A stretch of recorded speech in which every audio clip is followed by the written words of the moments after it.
What's happening, Panda Nation? Peter Von Panda here. I booked a flight on Frontier Airlines, and I did it for you.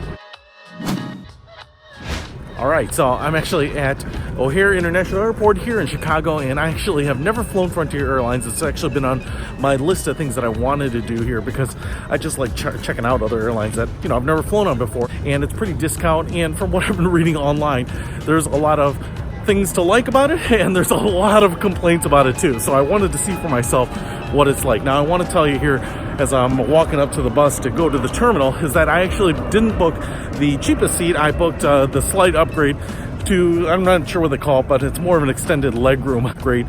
But they don't really have, kind of like, unfortunately, like Spirit does, a really big front seat. So this is the best I could get. But I wanted to see what that's like compared to some of the other seats.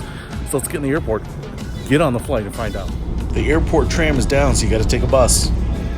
Now, one of the things that I had to do a double take on was I'm in Terminal 5 here because this is actually usually the international flight terminal, but it's actually where Frontier has moved after getting kind of booted from Terminal 2, so I was a little surprised about that, but I'm going to figure out where it is.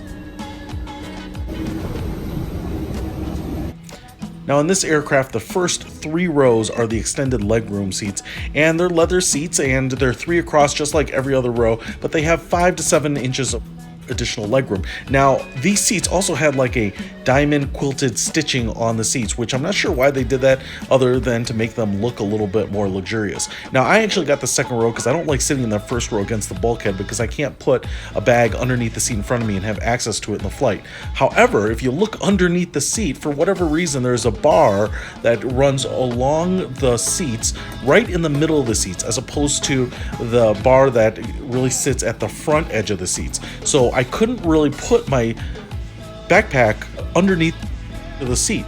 Now this is actually good if you're sitting in the seat because you can put your feet underneath your seat to some extent, but I would have really liked to have that bar all the way to the front of the seat so that you could fit more underneath the seat.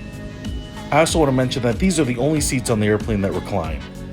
Now, of course, there are tray tables. That's pretty standard. I will say that the tray table does not slide forward and back like some do to make it a little bit adjustable, kind of get a good fit if you're eating something. I had 2 windows at my seat.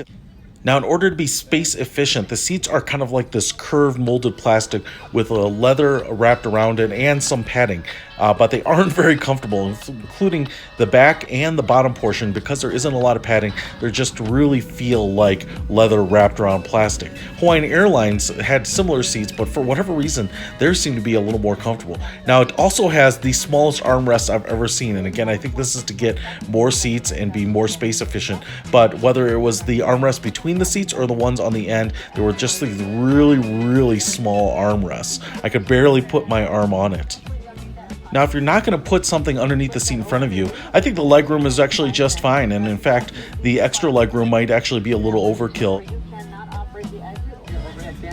A lot of a la carte airlines, nothing is included, no drinks or food, and so you can order some food off of their menu. Now, it is a cashless flight, so if you do want to buy something, you have to do it with credit. Now, they do offer pop, juices, as well as alcoholic beverages, and the snacks on board are definitely in the snack category. Stroop waffles I saw on there, that was pretty exciting, but it's mostly like Pringles and Chex Mix, which I really do like, and so I did order some of that. Now, you order things in a package, it's actually a little bit cheaper, so I ordered 2 snacks and 2 pops, which got me everything that I wanted for $10.